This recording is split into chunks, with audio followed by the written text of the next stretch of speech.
And our next guest notes the digital transformation story is just getting started.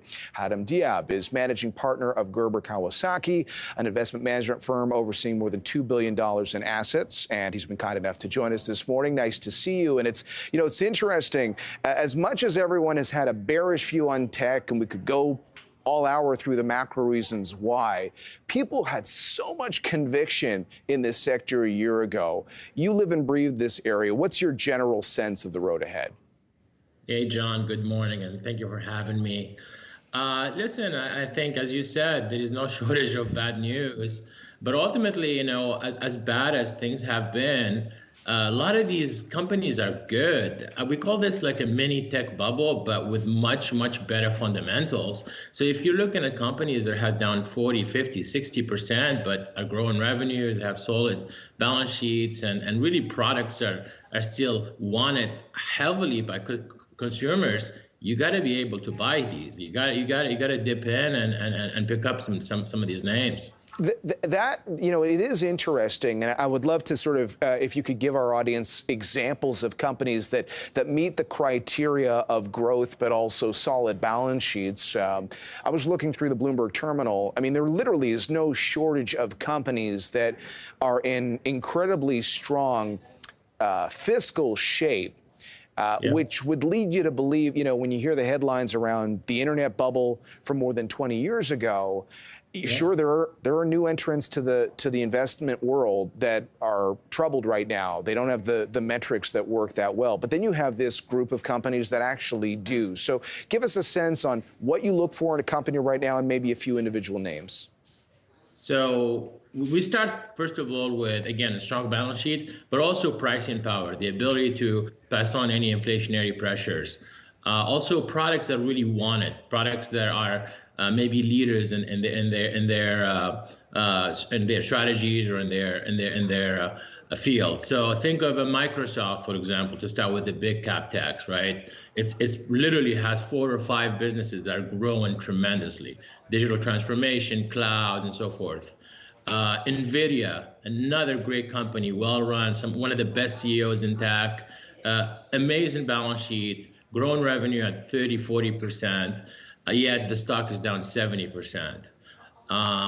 If you think of streaming, I'm in Los Angeles, and Netflix, another great name that has been beaten down because of slowing growth, but yet generating over $2 billion in profits every quarter.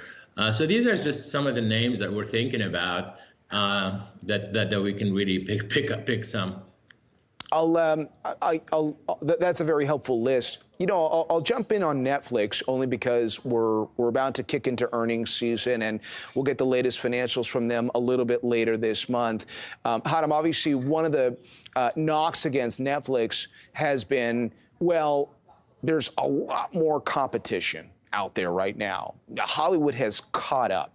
And you talked about pricing power. This was always the early mover.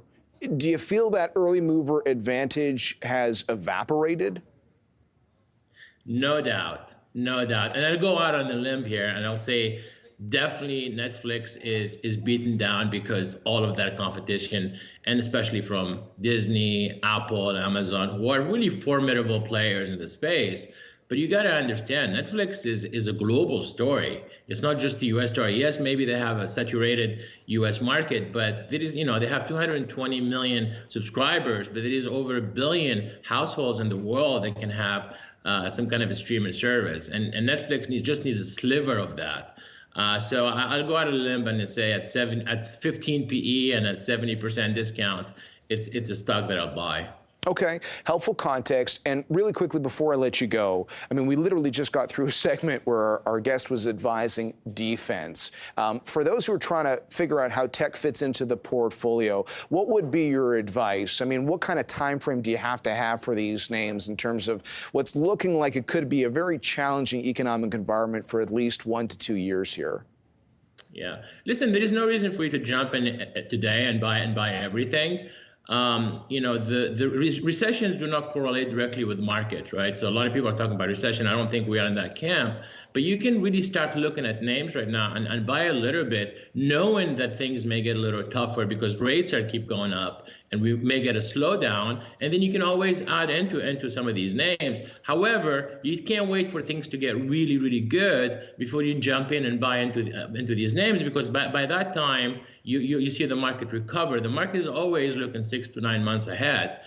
So what you need to do is we need to think about, hey, what are some of the names that have the most solid financial that can get through these downturns and really thrive in the next upturn?